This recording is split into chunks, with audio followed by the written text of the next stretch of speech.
I'm joined now by Endo CEO Barbara Byrd Keenan. Thank you so much for being here. So you began heading the society in January of 2014. A lot has changed. You've got a new logo, a new location. Tell us about how those changes were important to the society.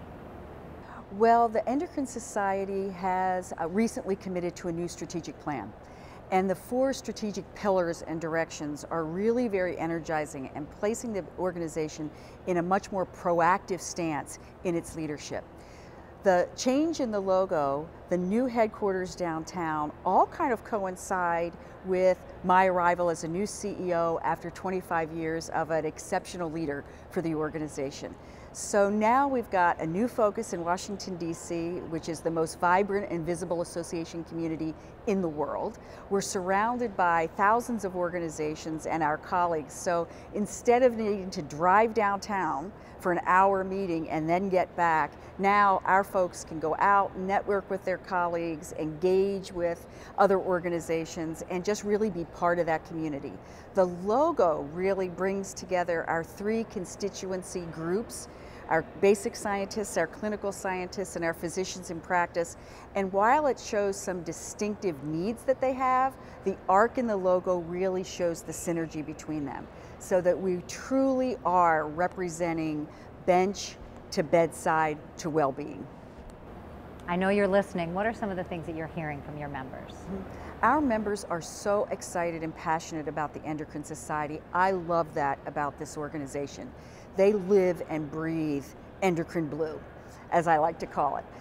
They're very excited about the future. There's a specific objective that we have over the next several years in terms of capacity to lead. So we've got great science. We need to make sure that the public has a much greater understanding of endocrinology and the role of hormones in your body, and all the changes that are going to happen throughout your lifetime, whether you're a male or female. They're very excited about making sure that the public understands about endocrinology. We also want to make sure that the emerging research and the emerging science in endocrinology is immediately translated into clinical trials and ultimately then into patient care. So we know that hormone science to health truly is a fundamental cornerstone of public health. And they're very excited about making sure that we get those advances out and into patient care as quickly as possible. So we do great things. I think they want us to do them faster.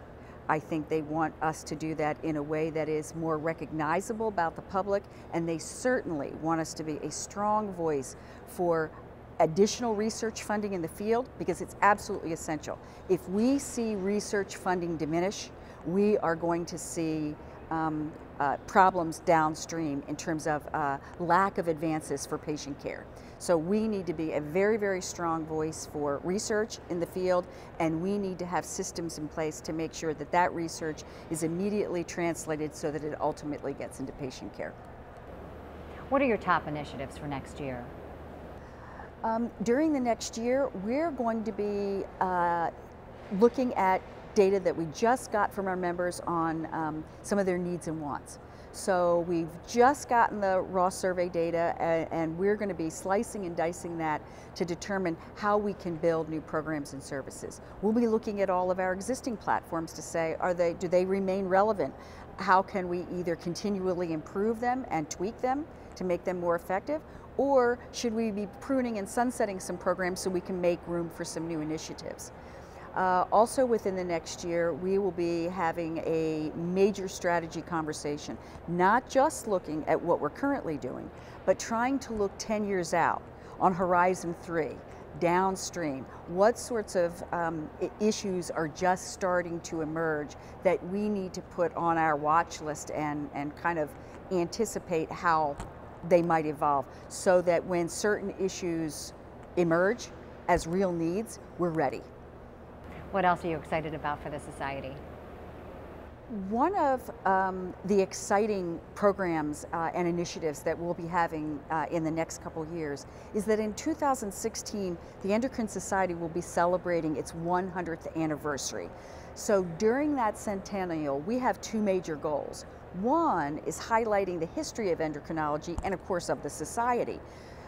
Through that history, that storytelling of what endocrinology has done and how it's evolved over the past 100 years, we have a tremendous story to tell of achievement and accomplishment. If you invest in research now, look at the positive downstream effects that occur. So we'll have that great platform to kind of share with the public. Research investment yields tremendous results for patient care. On the other side of our centennial celebration, we're going to be asking our members to talk to us and predict the future. Where do they see the emerging science going? Where would they like to see research dollars going? How do they see advances in patient care becoming more recognized and programs and services available to the public? Another initiative of our incoming president, Dick Santon, is to really look across the organization about how we can empower the next generation of endocrinologists. It's one of the things I really love about the society. Historically, we have made a tremendous investment in our trainees and fellows and early career professionals. We see that we're going to put that on steroids, if you will, and look across all of our programs and services, how to incorporate next generation thinking, how to incorporate early career professionals and fast track them into leadership, and how we can make sure that we help them build the network that they need to be successful as professionals to lead us into the rest of this century. What are you most excited about for this ICE Endo meeting? I have been looking forward to coming to ICE Endo 2014 since before I joined the society. As a candidate to become CEO, I really wanted to go to the 2013 meeting. So the 2014 meeting is really my dream. There's no better way for me to get a great immersion into the culture of the organization, see as many members at one time as possible, since it's our largest member event, and really spend time to listen and learn to members about their aspirations for the organization, and then how the volunteer leadership, the committees, the staff, and I can then develop programs for that. And we're already thinking about Endo 2015 in San Diego. It's going to be a shorter time frame because we're moving to March, but that gives us a great way to look at the meeting fresh. So a change in date means we can look across all of the programming that we do at the meeting and make sure that it is as relevant and cutting edge as possible. Barbara Byrd Keenan, CEO of the Endocrine Society, thank you so much for joining us. Thank you.